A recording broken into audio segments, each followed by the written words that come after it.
Hello, Miami. This is 305 Sports Now, your home podcast and channel for all things Miami sports related. I am Will, and Canes fans, the bad news is official.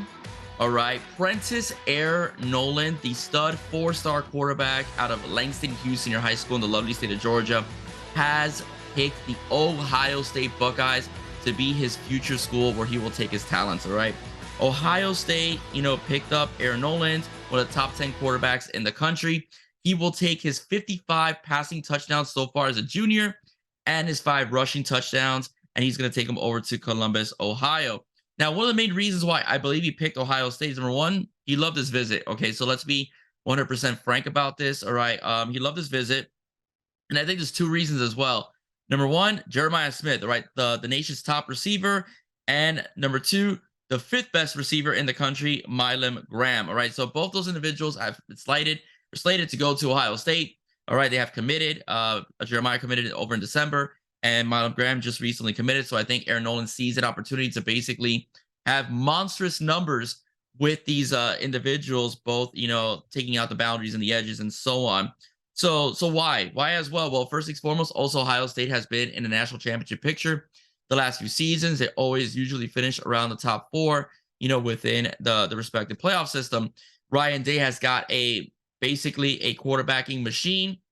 One of the main reasons why he said he was going to go over to Ohio State is because he liked the fact that it was kind of a business decision for him. I'm paraphrasing, by the way, that's not an actual quote. A business decision for him as it's become, the new quarterback all right, with Justin Fields, being picked 11th by the Bears. My opinion should have been 3rd. I think the 49ers should have gone with Justin Fields over Trey Lance, and the possibility and the speculation that CJ Stroud will be the first pick of the NFL draft. So that's one of the things that I think attracted Aaron Noland, is the fact that Ohio State is pretty much releasing to the NFL, pretty much top 5 picks at the quarterback position, and is usually finishes, in many cases, in the top 4 in terms of the playoff system. Okay, so again, so Ryan Day and Brian Hartline, pretty much put together a good package that attracted Aaron Noland. I do think, let me tell you, I do think Miami was close. All right, I don't think that Miami was far from the mind of Aaron Noland. I do think that he does like the system that Miami will be putting in place, as far as a air raid-ish type of system where it could utilize both his passing abilities and also his running ability as well, as he is a dual threat quarterback. But nonetheless, he picks Ohio State. Wish the kid the best of luck. So on to the next. And we just picked up Judd Anderson, yesterday. Judd Anderson is a 3-star quarterback out of Georgia as well, at 6'7". But we all know Miami wants 2. All right, Miami wants 2 quarterbacks for this recruiting cycle. And the next target may possibly be Luke Moga. All right, Luke Moga out of Sunny Slope High over in Phoenix, Arizona, 6'2", 190 pounds. He is a dual threat as well. He reminds me of Ryan Tannehill. The reason why I say that is that Ryan Tannehill was a wide receiver originally. Luke Moga was a wide receiver. His sophomore year was a pretty good wide receiver, converted to quarterback for his junior year, and did throw for over 2,200 yards, 26 touchdowns, only 8 interceptions. The concern is that he only completed 47% of his passes. From what I've read and what I've heard, that number is not necessarily his fault, that he has carried his team, that the personnel that he has as his teammates, is not, pretty much to the elite level of, let's say, what American Heritage produces, what IMG produces, what Shaman Amadana produces, what Central produces as well. So that's why the numbers percentage-wise aren't as high as let's say Dylan Raiola or even Aaron Noland.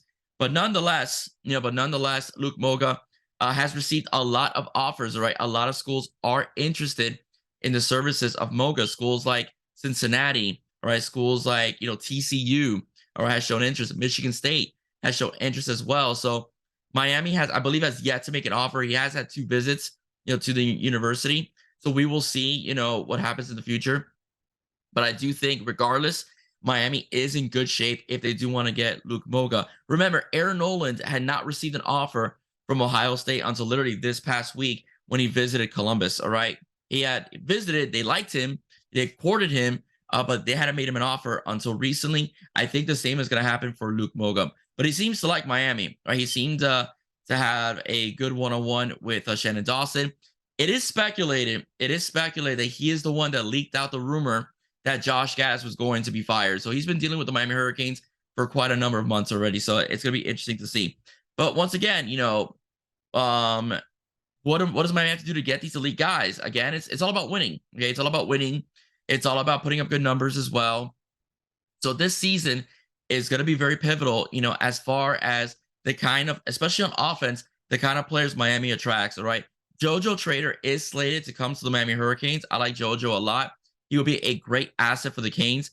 Chance Robinson as well. Miami does have a good opportunity to get him if they can't flip Jeremiah Smith. Chance Robinson is an elite receiver over at St. Thomas Aquinas as well. Okay, we also have the receiver as well over at Central, who's flying a bit under the radar because of the popularity of Trader and Smith and Robinson, but he's also would be a good get for the Canes, as well. So we'll see what happens there. But again, it all boils down to a few things. Number one, just be consistent. Be consistent on offense, be consistent on defense, and win, and you'll get the players that you desire. Listen, I'm not a big star guy, all right? I mean, I'm going to sound a little contradictory when I say this. I'm not a big star guy because I do believe that some guys get ripped off and some guys lose stars depending on where they go.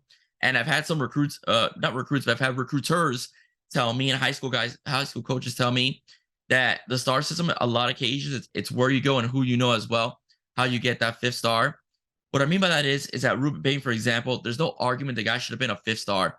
The guy had like nearly 80 sacks by the time his high school career was over. The same thing with Jaden Wayne. He was a 5-star until he committed to the Canes. All right. But I will say this. Now, there is a pattern, though, with teams that finish in the top 10 in terms of recruiting, top 5 specifically, but top 10, I would say, in terms of recruiting on a consistent basis, and then being in the Final Four or yearly in the running to be in the college football playoffs. Okay, the schools like Georgia, schools like Alabama, the schools like Ohio State, and now recently Michigan as well. Those are all schools that have been recruiting in the top 5. And lo and behold, they're ending up, in the Final Four. Clemson's another one I forgot to mention. Clemson's another one that in many cases has been, a Final Four team because they've recruited, top 10, top 5 classes for the last decade or so. So there is a pattern, okay? There is a pattern to having, these 4 or 5 stars be on your team. At least the way they're ranked, but one individual doesn't mean he's going to be a stud at the next level. Okay. But however, you have another individual that's rated the same that could replace him. That's the key. All right. So that's basically what I'm trying to say is that if Miami could consistently be in the top 10 in terms of recruiting every single season under Mario Cristobal, Miami will eventually crack that glass ceiling and will be in the Final Four. It's going to happen. All right. Because the fact that despite what people may say about Mario Cristobal, he's a disciplinarian. The players that he has recruited fit that mindset as far as discipline and wanting to work and be developed and get better goes as well.